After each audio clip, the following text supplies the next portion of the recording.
Well, hello again, guys. It's Chris. From stepping stones for giants to cities lost in the jungle, here are 8 of the most mysterious structures on Earth.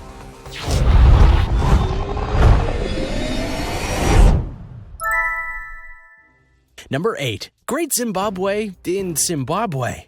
In all of Africa, one of the greatest mysteries lies in Zimbabwe. More specifically, a great city from its past that was abandoned in an unexplained way. The city was called Great Zimbabwe. From 1200 to 1400 AD, Great Zimbabwe was a major point of trade in the region and the continent. The city even received business from India and China at times.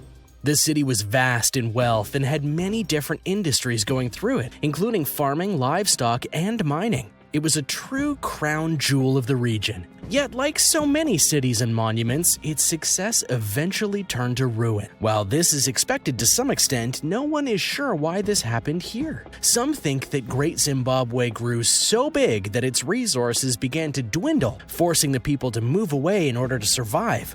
Others speculate that cultural changes led people away from this haven of trade. The structure remains to this day, but the mystery surrounding it remains to be solved. Number 7. Teotihuacan. Teotihuacan is a place that resides just outside of Mexico City, Mexico. It's a place of many mysteries, including who made it. A common misconception is that the city was made by Aztecs, but that's not the case. When the Aztecs arrived, the abandoned city was already there. In fact, they found it about 500 years after the place had been abandoned by its creators, and they renamed it to Teotihuacan, since no one really knew what it was called before that. So the question needs to be asked, who made the place if not the Aztecs? The truth is that no one really knows for sure. The Aztecs were so amazed by the massive structures that filled the city that they named it Teotihuacan to honor the gods, as the name translates to place of the gods, because in the eyes of the Aztecs, only the gods could have made such a place as this. Just as curious is that unlike many cultures, including the Aztecs who wrote a lot, there are no writings in the massive buildings of Teotihuacan to, at the very least, give clues as to who or what made these colossal structures. Despite this, there have been things scientists have been able to figure out. The area of Teotihuacan was likely used by around 250,000 people, and it was constructed to be an urban city. While much is unknown, there have been skeletons found in the main temple, letting us know that, like the Aztecs, human sacrifice was a big part of this ancient society. Number 6. Nan Madol. Located in Indonesia, the ancient city of Nan Madol has attracted a lot of attention over the years, mainly because it was built on many islets in the sea. This actually led to its nickname of Venice of the Pacific. However, unlike Venice in Italy, Nan Madol of Indonesia made its city out of coral and basalt. But how that all came to be is a bit of a mystery, and it's inspired many local myths in the culture of Indonesia. Now, why is that? Well, it's due to the location of the islets, as well as the origin of the stones and coral that was used to help build the city from the ground up. Given the size of the city, it would have taken 400 years to craft it all based on certain estimates. But it clearly didn't take that long, so how did it come to be? One of the most popular myths about the city of Nan Madol is that there was once 2 wizards named Ol Sheba and Ol Sohepa. They wanted to build the city in honor of their gods, but after 2 tries, they just couldn't get it done. So they used the blood of a dragon to help erect the city. It was also said that the descendants of the wizards were the ones who ruled the city until it was later abandoned, for equally unknown reasons. And now for some new and recent discoveries, maybe about a monument that's fascinated us all forever. But first, be sure to subscribe if you're new here. Number 5. Stonehenge. One of the most mysterious, legendary, and famous tourist attractions in the world today can be found in Salisbury Plain in southern England, and it's, you guessed it, Stonehenge. Stonehenge is comprised of 30 upright stones made of sarsens, with each stone weighing about 26 tons, give or take. All 30 of these stones are aligned in a circle, and then stones can be found on top of them, connecting the structure. There are even stones within the inner circle of Stonehenge that have their own formation, making many wonder about how one of the most famous ancient structures in the world was even built. Interestingly enough, both equinoxes and the solstice actually line up perfectly within the gaps of Stonehenge, leading many to believe it to be a solar and lunar calendar of sorts. It was probably much more than that. When it comes to Stonehenge's mysteries, the biggest one might be just the actual stones. For years, there have been numerous studies done on Stonehenge and the Sarsen stones, and scientists believe they have finally found where they come from. Just recently, February of this year, scientists said they have discovered the exact location of the quarries. And they're in Western Wales, about 180 miles away, which means just the journey to get the stones there would have been a very long and arduous one. Most other stones from other megaliths come from no more than 10 miles away, so everyone wonders, why did they come from so far away? And it looks like we have an answer to that now too. The stones were in natural vertical pillars, so they were most likely easier to remove with wooden mallets. Our ancestors would have had to just bang wedges into the joints to break them apart. The stones were probably extracted around 3000 BC and may have been part of a circle of stones in Wales that was later moved to where it is now. Thousands of people are fascinated by this monument, and it seems like the more we learn, the more we want to know about this World Heritage Site. Number 4. Circles in the desert.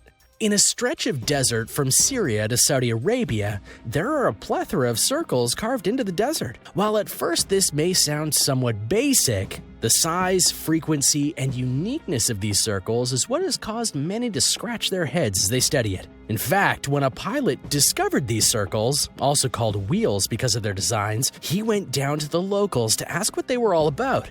And no one knew the answer. The best answer he could get was the works of old men. And therein lies the mystery. Even if this was a basic construction project of some sort, to what purpose does it serve? Especially since there doesn't appear to be a rhyme or reason to how big or small some of these circles or wheels are. Some of them are 230 feet in diameter, yet others are about 80. That's a big difference, but why the difference? Given the age of the land and what appears to be markings within the wheels, scientists estimate they could have been made 2,000 years ago, but that's still an estimate. The structures are so large in diameter that you can see them from Google Maps, and yet even with all these images, no one is closer to solving the mystery of them.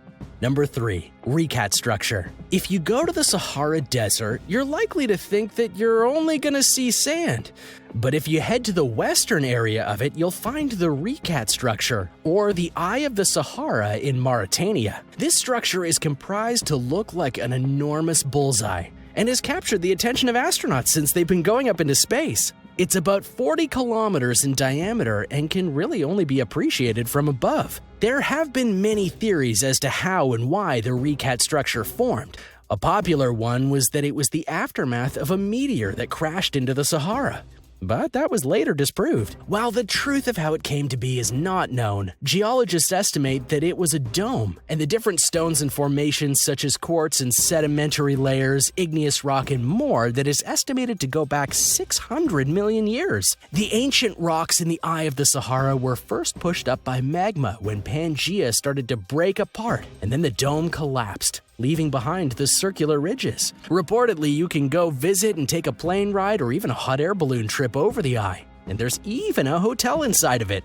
That's handy.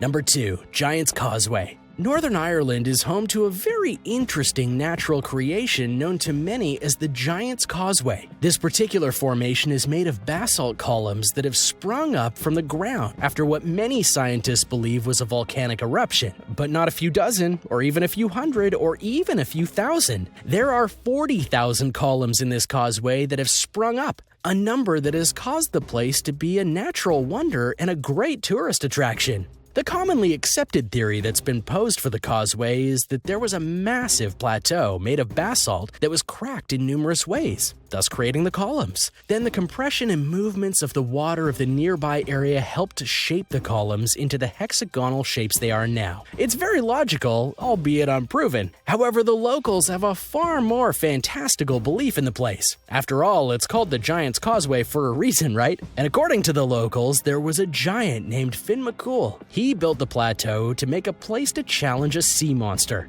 and though he was successful in doing so, the attempt broke the structure. Either way, it's a popular destination in Northern Ireland, and it's one that causes many to look at it and wonder. Number 1. Puma Punku. Puma Punku is an ancient site in Bolivia. It's a large part of the ancient city of Tiwanaku, and similar to Teotihuacan, it predates the Incas in that part of South America. When they arrived, the city was already abandoned, and they wasted no time incorporating it into their own. They believed it was the city where the god of creation, Viracocha, created humanity. The doorways and stone blocks are so clean and precise that everyone's been wondering, how did ancient people get laser-like quality?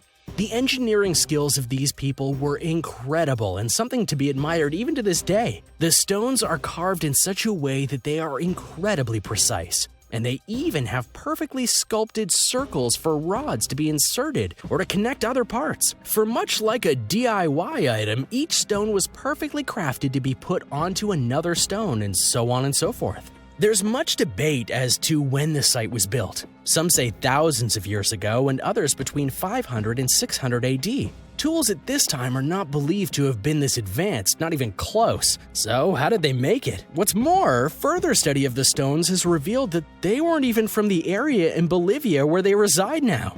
Rather, they were from 50 miles away. So that means the builders went to the area, got the stones, brought them back, and then carved them expertly. They also had very advanced irrigation systems, and their skills, regardless of when or how, should be greatly admired. Well, thanks for watching, guys. What did you think of these mysterious structures? Which one is the most mystifying to you? Have you visited any of them? And do you know of any others that could be on the list? Let me know in the comments below. Be sure to subscribe before you leave, and I'll see you next time.